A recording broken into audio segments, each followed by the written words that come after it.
Right now, the price of the car you want to buy and the phone in your pocket is being decided inside a Chinese warehouse full of garbage. And almost nobody outside China understands why. Because the metals every automaker on Earth is fighting to secure are not just coming out of mines anymore. They are being pulled out of dead batteries, shattered solar panels, and old clothes by a new generation of machines. A laser, a robot that reads fabric, a fully automated battery factory. And whoever controls those machines controls the price of nearly everything you are going to buy this decade. Here's the part that should make you uncomfortable if you look away. China has quietly figured out that the cheapest way to win the raw materials war is to stop digging rock and start mining trash. And it has just put a price tag on that decision, measured in trillions. By the end of this video, you will understand exactly how these machines work, where that trillion-dollar number comes from, and why it lands on your wallet, whether you live in China or not. The number is public. It is straight from the government's own 5-year plan, and I will show you precisely where it comes from. Before we get into it, if you like videos that explain the part of the story nobody else bothers with, hit that like button. It genuinely decides whether this channel keeps going. And subscribe, because it tells me you actually care about how China's technology is quietly reshaping the world. Let's get into it. Let me start with that number, because it frames everything else. In July 2026, China released its latest 5-year plan for what it calls the circular economy. The target is to grow its resource recycling industry to 8 trillion yuan by 2030. In dollars, that is roughly 1.2 trillion. That is a 60% jump from where the sector sat in 2025. Now think about what that actually means in plain terms. A country is not spending like this to feel good about the planet. It is doing it because it looked at its own future and saw a problem coming. China builds more batteries, more solar panels, more phones, and more buildings than anyone else on Earth. Which means, on a delay of a few years, it is about to have to take all of those things apart again. More waste than any nation has ever produced. So they made a bet. Instead of treating that incoming wave of waste as a cost, treat it as a resource deposit, a mine. Because everything you throw away contains the same materials you would otherwise have to buy from another country. And for China, which imports a lot of those raw materials, that last part is the whole game. But wanting to mine your garbage and being able to do it are two very different things. The materials do not want to come apart. So let me show you the 4 hardest ones and the new machines built to crack them open. We start with the one that is basically a battery-shaped bank vault. Pull a battery pack out of a scrapped electric car and it looks like a heavy black slab. Dead weight. It is not dead weight. Inside, it is lithium, nickel, cobalt, manganese, copper, and graphite. Those are exactly the metals every car maker is scrambling to buy, and they are sitting there in a shape somebody already refined for you. The problem is opening it safely. Explain it like this. A partly charged lithium battery that gets crushed the wrong way is not a recycling problem, it is a fire. So for years, taking these apart meant slow, dangerous manual labor. That is the bottleneck China just automated. China's biggest battery recycler is Guangdong Brump, a subsidiary of the battery giant CATL. The company says it runs a fully automated recycling process that can handle 120,000 tons of waste batteries, and it is pushing toward 1 million tons. Robots identify the battery, read its chemistry, and take it apart, keeping humans away from the dangerous part. Once it is open, the pack gets shredded and what falls out is a fine, dark powder called black mass. That powder is the whole point. Black mass holds the nickel, cobalt, and lithium in concentrated form. Then comes the chemistry. In plain terms, they dissolve the powder in acid, then pull each metal back out one at a time, like separating salt back out of soup. The outputs are cobalt sulfate, nickel sulfate, manganese sulfate, and lithium carbonate, and those go straight back to a factory to become new batteries. The loop closes. And the recovery rates are the part that should impress you. Chinese processes are pulling back around 90% of the lithium, 92% of the nickel, and around 88% of the cobalt. China now controls the majority of the world's capacity to do this. By one measure, around 75% of global black mass recycling capacity sits in China, and it leads in every one of the core technologies. But here is the honest catch, because I am not going to sell you a fairy tale. China processed more than 400,000 tons of spent power batteries in 2025, a big jump. Yet its licensed, regulated recyclers were running at just 20 to 30% of capacity. Why? Because unlicensed backyard workshops with no safety costs can outbid the legal factories for the dead batteries. The country built the machines, the batteries went somewhere cheaper. Batteries at least hold enough value to justify the robots. The next material is harder, precisely because the thing worth the most is almost impossible to reach.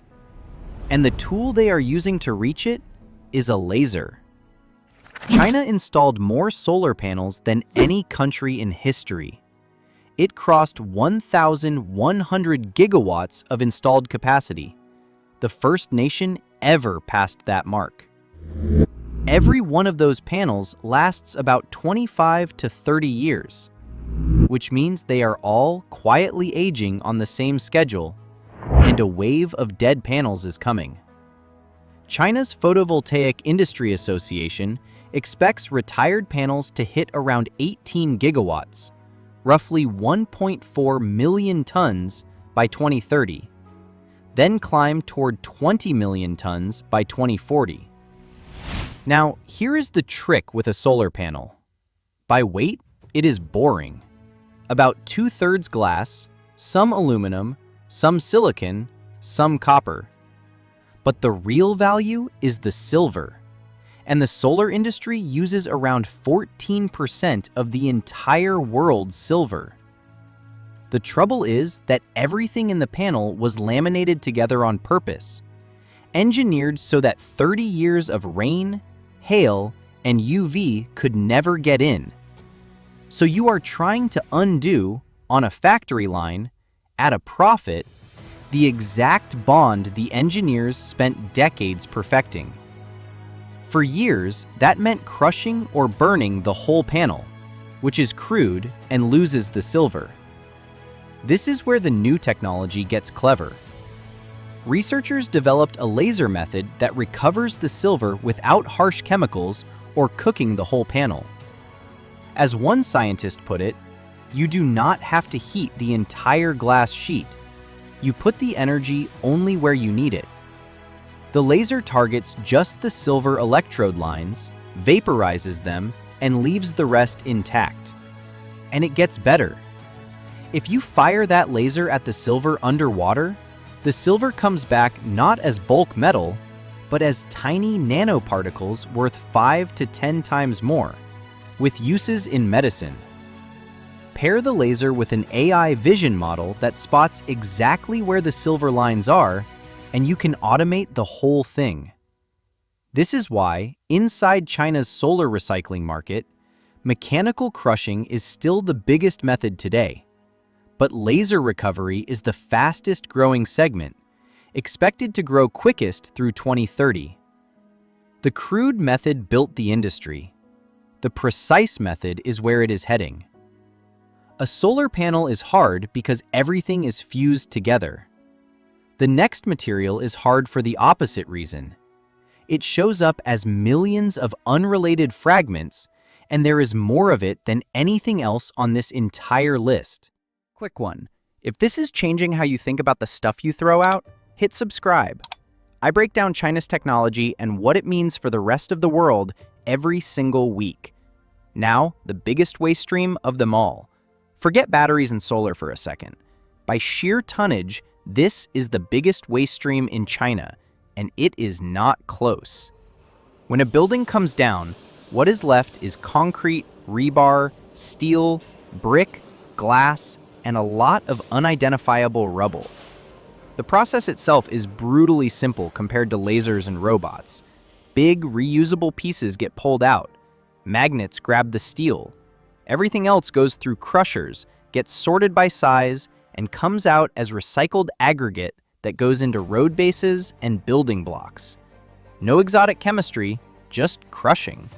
And yet, this is China's worst performing stream. The government's own plan targets using 4.5 billion tons of bulk solid waste a year by 2030, a category that includes construction debris, because historically, a huge share of it just went to scattered landfills. So, why is the easiest process the worst performing? Money. Explain it like an engineer staring at a spreadsheet. Crushed aggregate is cheap. For a long time, dumping in a landfill was cheaper still. The technology was never the bottleneck. The economics were. That is exactly why the government had to step in with targets and funding to make recycling the rational choice instead of the expensive one. Construction waste hides its value in enormous quantities. The next stream hides it in fragments smaller than a grain of rice, and the machine reading them is learning on the job. Pick up a shirt and look at the label. If it says 100% cotton, you are holding a solvable problem. If it says 60% cotton, 35% polyester, 5% elastane, with a printed graphic and a zipper, you are holding something almost no process on Earth can turn back into a new shirt. Purity is everything, and modern clothes are engineered to be impure. For years, the bottleneck was sorting. A human has to read every label and feel every fabric, which is slow and expensive. So in April 2026, China unveiled the fix. It is an AI-powered machine called the FastSort textile robot from a company called DataBeyond. It sorts 100 kilograms of used clothing in 2 to 3 minutes using AI scanners that identify what each piece of fabric is actually made of. A job that took human hands all day, done in minutes, by a machine that reads cloth the way you read a page.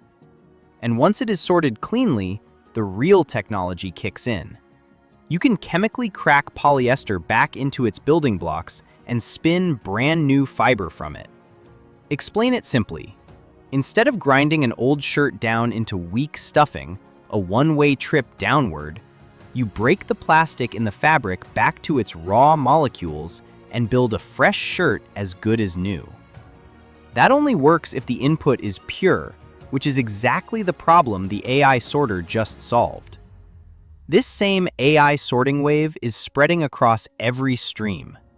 The global battery recycling automation market alone jumped to around $4.5 billion in 2025 and is projected to hit over $20 billion by 2035.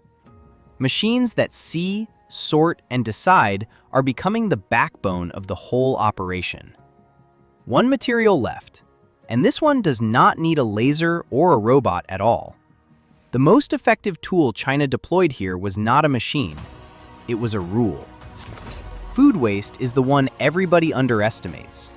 In a city like Shanghai, wet waste was historically around 60% of household garbage. And it is the single worst thing to mix into everything else, because it is heavy, wet, and it contaminates every dry recyclable it touches. Separate it out though, and the physics turns friendly. Seal it in a tank with no oxygen, let microbes eat it, and it produces biogas you can burn for electricity. But the whole thing only works if the food waste is clean. A digester full of plastic bags is a broken digester. So here is the twist. and it is the real lesson of this chapter. In July 2019, Shanghai made household waste sorting mandatory by law. 4 bins. Get it wrong, and you could be fined. The city has more than 24 million people, and at first, they hated it. It trended online as a joke about residents being driven insane. And then, it worked. Sorted food waste roughly doubled, and it came out clean enough to actually feed the digesters. No new machine did that, a rule did. The most effective piece of technology in this whole story was a law that told 24 million people which bin to use. Because all the lasers and robots in the world cannot help you if the trash arrives as a contaminated mess. The sorting has to happen first. And that is the quiet foundation the entire trillion-dollar machine is built on. So let me close the loop I opened at the start. Why does a Chinese warehouse full of garbage decide the price of your next car and your next phone? Here is the honest answer. The metals inside batteries and solar panels and electronics are the choke points of the modern economy. Whoever has the cheapest, most reliable supply of them builds the cheapest cars, the cheapest phones, and the cheapest energy grids. For a century, that meant whoever controlled the mines. China is betting the next century belongs to whoever controls the trash. China already leads in every core recycling technology, from hydrometallurgy to laser recovery, while Europe and the rest of the world lag behind in both technology and capacity. And it is scaling deliberately, with a $1 trillion plan and the machines to back it up. If it works, China does not just recycle its own waste. It becomes the place the rest of the world ships its dead batteries and old panels to be reborn. And it captures the value every single time. That is why this matters to you, wherever you are. The country that masters mining garbage gets to set the price of nearly everything built from metal for the next 20 years. So here is my one question for you, and I read every reply. Which one actually surprised you most? The robot that unbuilds a battery? The laser that carves silver out of sunlight? The AI that reads your old shirt in seconds? Or the simple law that beat all of them? Tell me in the comments, because I genuinely change what I cover based on what you say. And if this changed how you see the thing you threw away this morning, do the one thing that helps this channel most. Subscribe.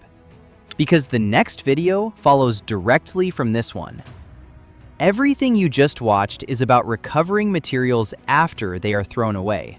And that is the losing half of the story. The winning half is designing the product from the very start so it comes apart on purpose. Screws instead of glue. One material instead of 5. A battery a robot can open in seconds. That is where China is heading next. And once you see it, you cannot unsee it. I will see you in that one.